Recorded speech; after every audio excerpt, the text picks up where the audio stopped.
Hi, this is Stephanie Miller from The Stephanie Miller Show. Please enjoy this exclusive clip from my show on Political Voices Network.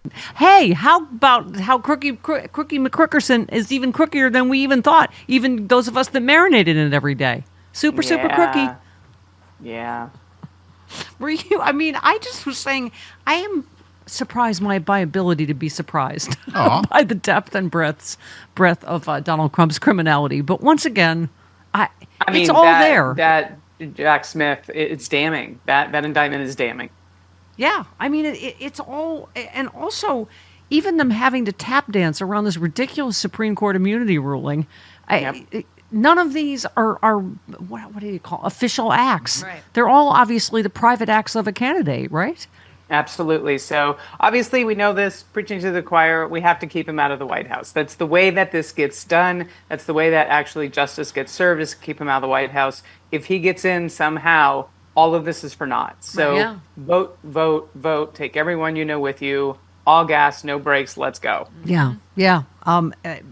By the by, your co-host, by the way, Allison Gill, who came at her own expense to Phoenix Sexy Liberal to do panel and was, of course, as you know, hilarious and fantastic. She was awesome. She tweeted, ha ha ha, Vance just said that Harris wants to censor misinformation. He just admitted it's misinformation, LOL. I mean, they're saying the private parts out loud. I was told there'd be no fact checking. I make up stories, so you'll cover it. I mean, it's all out. Yeah. I don't want to offend used car salesmen, because I'm sure there's a couple good ones out there, but that's what he is. He's going to sell you this lemon and convince you that there's nothing wrong with it, and then Tim Walz is going to have to fix the carburetor. Like this, we know what's happening during this debate. He's smarmy. He's calculated. He lies faster and more convincingly than Donald Trump, and I didn't think that was possible with anything.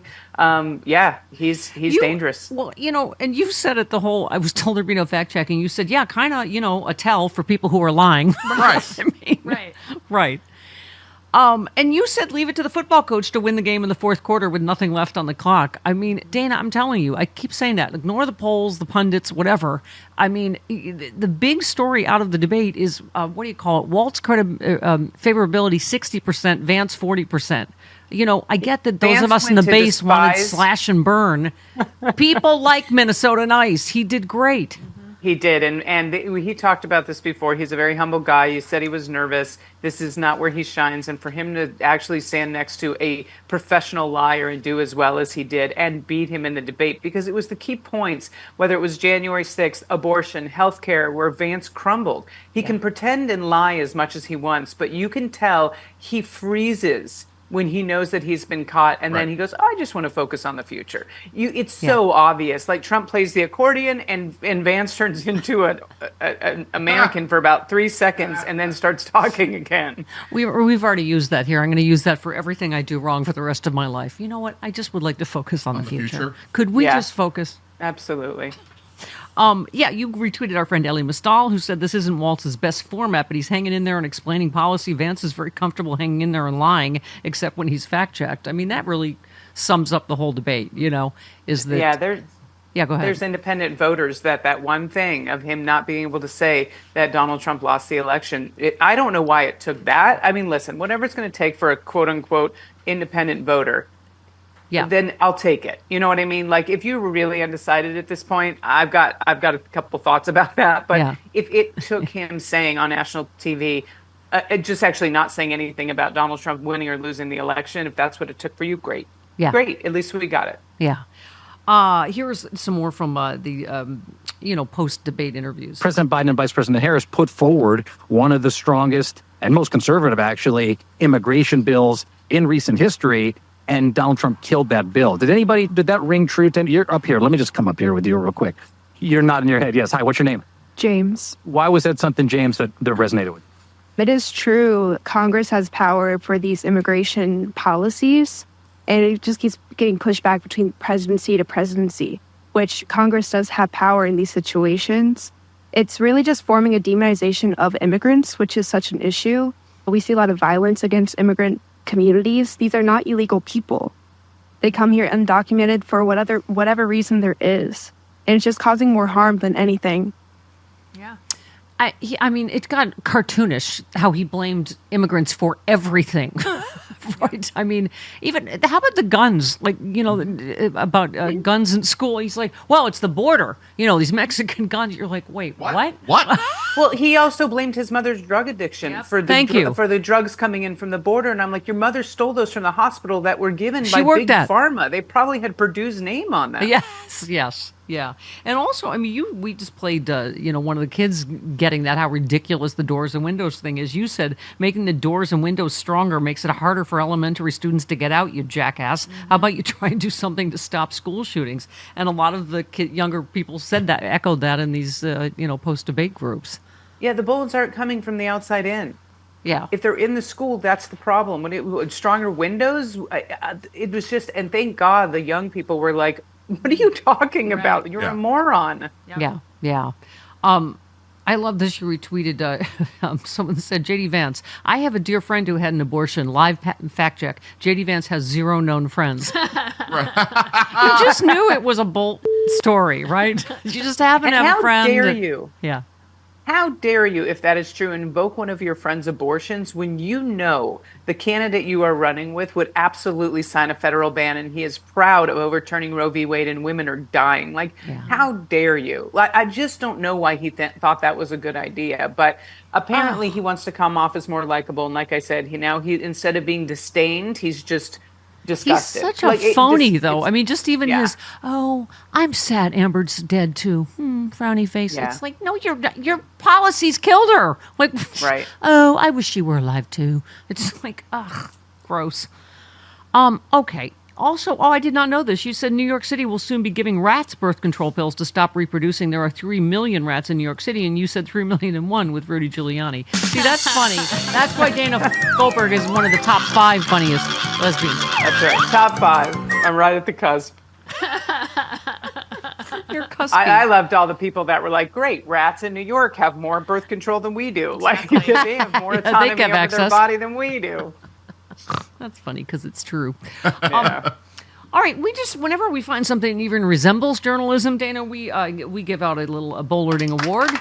This one to Jim Acosta. This is something that drives me crazy too, about that they just let people get away with mispronouncing Kamala's name on purpose. God. It is not hard. Look, it's on your T-shirt, Kamala. Yep. Everyone knows it's Kamala. It is not a difficult name to pronounce, and it's a fun name to pronounce. There you go. Yes, thank you. But I like this. Is this 12? He shut down Corey Lewandowski because you're doing it on purpose, and no one calls Trump out. Right. You're trying to. It's racist. You're trying to make it sound more exotic. And Kamala. There's Kamala, whatever that other stupid thing is. He said, he's trying to make it seem more foreign. Barack Hussein Obama. It's that same thing, right? Mm-hmm. Absolutely. It's just racism. It's racism and xenophobia and all of the things that they want his followers to feel. Fear her. She's different. I'm actually surprised. Did you see the new New Yorker cover where it's a beautiful profile of her and it's like black and blue? And I was just waiting for Trump to be like, see, she's black, but she's turning blue. Like, when did she turn blue? Like, only part of her is black. What? Like, he's a moron. Is the dress black or blue? Is the vice president black or blue? Okay. Here it is. 12, yeah. We were talking, Mark. Yes. Additional resources were asked for from the campaign, and they were denied by this administration until this man took a bullet for this country. I think that's an epic failure, and it goes to show you the politics of the top of the administration, whether it's Mayorkas or it's Kamala or it's Joe Biden. Donald Trump should have had additional resources. What is this Kamala? It's Kamala Harris. Corey, you've been in this business a long time. I think you're a mature grown-up. It's Kamala Harris. Can you just say Kamala, or you cannot say Kamala? And then he cut off the interview after that. Yeah, and he just said, okay, well, maybe we'll have you back. Yeah, see ya. Exactly what he said. Platforming these liars is just, There was a meme that I saw that was so good, and it said, why do people keep asking Joe Biden about Trump's lies instead of asking Trump why he keeps lying? Thank you. One more. We're going with the facts, Corey. I don't know about you, but I do want to ask you about something Trump said at a campaign stop in Milwaukee last night. He apparently confused the leaders of North Korea and Iran. Let's listen to this. We had planned an outdoor rally, and it would have been amazing. And Washington would not get us. They said that we have to guard the United Nations, which meant the president of North Korea, who's basically trying to kill me. No. So they want to guard him, but they don't want to guard me. Yeah, Corey, what is the former president talking about there? Why is he getting confused about that? Well, I think the president was he meant to say the president of Iran, which is trying to kill him. We know there are credible threats against this president. Mm-hmm. Why didn't he say that then? Yeah, exactly. Sane washing, right? Right. He does sound drugged or drunk or something. I don't. Hal Sparks says he's drinking. He is quickly deteriorating, is what's happening. Yeah. Very quickly. If you compare 2016 debates to the ones we're having now, it is in your face. He is mentally declining. And that's where this Joe Biden had a cold for the debate. Well, where's the media on the? Really, he won't do another debate. His campaign won't let him sit down with 60 Minutes. They clearly know. They're. I mean, even Fox, as you were saying, cuts away from his rallies. It's just. I feel like there's so many like elephants in the room. Right.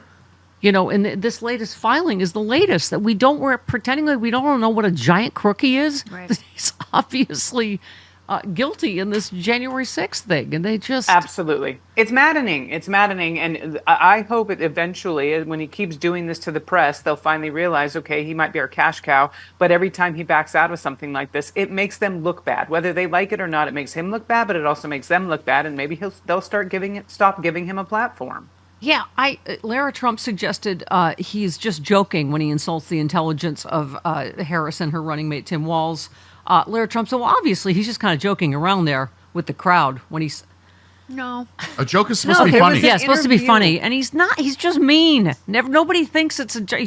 What does he say? He says she's mentally impaired. Kamala was born that way. She's a very dumb person. Is there any joke? Dana, you're a professional. Is there a joke in there? No. He called Walz a total moron. He said she's a dumb person. There's no joke in any of those. It's pure projection. That's all it is pure projection. I can't. I told Mary Trump said the cruelty is the point. The man is cruel. There's no goodness in him. Well, election season is a sweet time of the year, right? As candidates coat their messages with lots of sugar to get your vote. Yeah, I said that. Now you can enjoy the sweetness of the election with authentic candidate cookies with the likeness of Kamala and Donald on your favorite butter cookie made by the famous deli in Chicago, Max and Benny's. You can purchase these once-in-a-lifetime cookies on the Stephanie Miller, Tom Harmon, and John Fugelsang websites. To order, go to our websites, click on the banner for cookie candidates, or go directly to their website, cookiecandidates.com.